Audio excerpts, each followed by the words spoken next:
दोस्तों, आज की ये वीडियो बनाने का इरादा तो नहीं था, लेकिन जो कुछ खुफिया कैमरे में रिकॉर्ड हुआ है उसके बाद ये वीडियो बनाना बहुत ज्यादा जरूरी हो गया है ताकि आप तमाम लोगों को शाम गरीबा की हकीकत से आगाह किया जाए। आज की ये वीडियो निहायत ही मुख्तसर और आपके लिए सुनना बहुत ज्यादा जरूरी है ताकि आप जान सकें कि शाम गरीबा है क्या और इसमें किन किन हरकत को अंजाम दिया जाता है और किस तरीके से जाकिर पैदा होते हैं। और आखिर में आपको रिकॉर्ड की गई खुफिया कैमरे से वो वीडियो भी दिखाई जाएगी जिसे देखने के बाद आप खुद अपनी आंखों और कानों पर यकीन न कर सकेंगे। दोस्तों, शाम गरीबा एक ऐसा लफ्ज है जो सुनते ही लोगों के जहनों में अजीबो गरीब सवालात उठने लगते हैं। इस नाम के आते ही कई दिलों में शक की लहर दौड़ जाती है।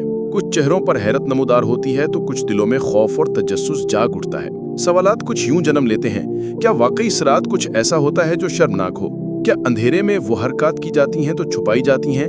क्या शिया मुसलमान इस रात कोई गैर इखलाकी अमल करते हैं इसलिए रोशनी बुझा दी जाती है? ये सवालात सिर्फ सुन्नी मुसलमानों तक महदूद नहीं बल्कि आम मुसलमानों और गैर मुस्लिमों के जहनों में भी ये शुबहात और तजस्सुस अरसे से मौजूद हैं। इसकी वजह वो अफवाहें हैं जो नस्ल दर नस्ल मुंतकिल होती चली आ रही हैं, बातें जो तहकीक के बगैर सीना बसीना फैलती गईं। कहा जाता है कि जब 10 मुहर्रम की रात आती है और शिया हजरात इमाम बारगाहों में जमा होते हैं तो मर्द औरत एक ही छत के नीचे अंधेरे में कुछ ऐसा करते हैं जिसे छुपाया जाता है, इसलिए बारगाह को बाहर से बंद कर दिया जाता है। बच्चों को बचपन से ही सिखाया जाता है कि शाम गरीबा की रात कुछ गलत होता है, बेहयाई, गैर शरई हरकत या बच्चों का खून निकालना। ऐसी बातें सुनकर कई नस्लों के जहनों में खौफ और तजस्सुस भर दिया गया है। अफसोस की बात यह है कि इनमें से बेशतर लोगों ने कभी खुद जाकर हकीकत को देखा ही नहीं, वो सिर्फ दूसरों की बातों पर यकीन करते आए हैं। ऐसा ही एक किरदार है वसीम। वसीम एक सुन्नी घराने से ताल्लुक रखता था और उसने बचपन से ही शाम गरीबा के बारे में खौफनाक कहानियां सुन रखी थीं।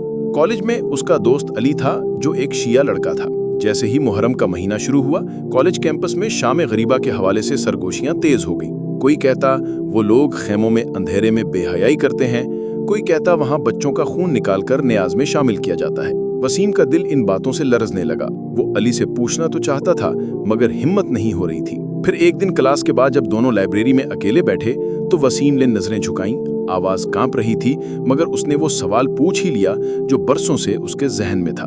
अली, क्या वाकई शाम गरीबा में तुम लोग खैमों के अंदर कोई गलत काम करते हो? अली लम्हा भर के लिए खामोश हो गया। उसे दिल में चुभन महसूस हुई लेकिन उसने खुद पर काबू रखा। वो मुस्कुराया और नरमी से बोला, वसीम, ऐसा कुछ भी नहीं होता, ये सब अफवाहें हैं। अगर तुम सच जानना चाहते हो तो इस बार मेरे साथ शाम गरीबा चलो, अपनी आंखों से देख लो कि वहां क्या होता है। वसीम हैरान रह गया।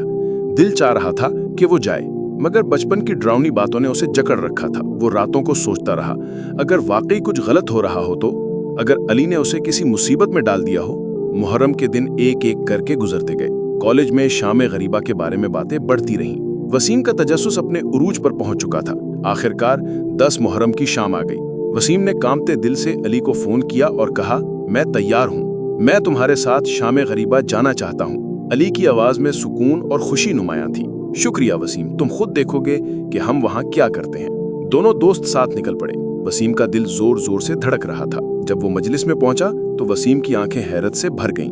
वहां एक बड़ा खैमा लगा हुआ था, अंदर हल्की रोशनी थी, लोग खामोश बैठे हुए थे, कुछ के हाथों में शमे थे और आंखों से आंसू बह रहे थे। बच्चे भी अपने वालिदैन के साथ बैठे हुए थे, मातम कर रहे थे, दुआएं मांग रहे थे। स्टेज पर एक शख्स करबला के मजलूम शोहदा का तस्करा कर रहा था। उसकी आवाज में इतना दर्द और सच्चाई थी कि हर सुनने वाले की आंखें अश्कबार हो गईं। वसीम ने देखा कि एक तरफ सबीलें लगी थीं, लोग खामोशी से प्यास बुझा रहे थे, खवातीन पर्दे में बैठी थीं और पूरे एहतराम से मजलिस सुन रही थीं। कहीं किसी बच्चे की सिसकी सुनाई देती थी, कहीं कोई बुजुर्ग हाथ उठाकर दुआ मांग रहा था।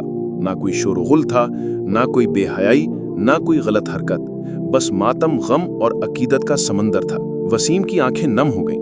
उसने महसूस किया कि बरसों से दिल में जमा हुई गलतफहमियां पिघलने लगी हैं। अफवाहों के पर्दे गिरने लगे, सोच बदल गई और शायद जिंदगी भी।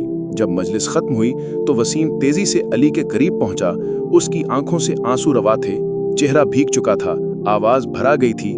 उसने अली का हाथ थामते हुए कहा, अली, मुझे माफ कर दो, मैंने तुम्हारे अकीदे के बारे में जो कुछ भी सुना उस पर आंख बंद करके यकीन किया। बचपन से दिल में जो खौफ पाल रखा था, आज मुझे एहसास हुआ कि वो सब बेबुनियाद है। अली की आंखों में भी नमी थी लेकिन उसके चेहरे पर एक इत्मीनान भरी मुस्कुराहट थी। उसने वसीम के आंसू अपने रुमाल से साफ किए और नरमी से कहा, शुक्रिया वसीम कि तुम खुद आकर सच देखा।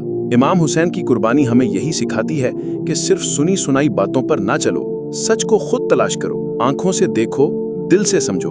वसीम के चेहरे पर अब खौफ नहीं बल्कि सुकून झलक रहा था। बरसों से दिल में जमा होने वाली गलतफहमियां जैसे पिघल गई थीं। जहन के दरीचों से अंधेरा छटने लगा था। इस लम्हे अली से उसका रिश्ता सिर्फ दोस्ती का नहीं रहा, अब उनके दरमियान मोहब्बत, सच्चाई और एहतराम का एक ऐसा रिश्ता बन चुका था जो वक्त की आजमाइश पे पूरा उतरने वाला था।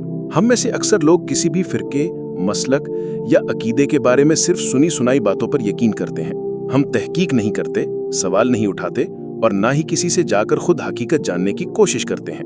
यही गलतियां मुआशरों में नफरत, बदगुमानी और दूरियां पैदा करती हैं। वसीम की मिसाल हमारे लिए एक सबक है कि जब आप दिल से सच जानने का इरादा करते हैं तो गलत फहमियां खुद ब खुद मिटने लगती हैं। शाम गरीबा कोई पुरस्कार या खौफनाक रात नहीं है, ये एक इंतहाई बावकार, पुरदर्द और रूहानी मौका होता है जिसमें इमाम हुसैन और उनके अहले खाना की तकालीफ, सब्र और अजीम कुर्बानी को याद किया जाता है। इस रात की खामोशी में गिरिया की सदाएं होती हैं और मातम की हर सदा में एक पैगाम होता है, जुल्म के आगे झुकना नहीं, सच्चाई का साथ देना है, चाहे इसकी कीमत कुछ भी हो। हमें फिरकों में नहीं, इंसानियत में जीना सीखना होगा। हमें सच्चाई, भाईचारे और बाहमी एहतराम को फरोग देना होगा, क्योंकि जब तक हम खुद तहकीक नहीं करेंगे तब तक अफवाहें हमारे दरमियान दीवारें खड़ी करती रहेंगी और यही शाम गरीबा का असल पैगाम है।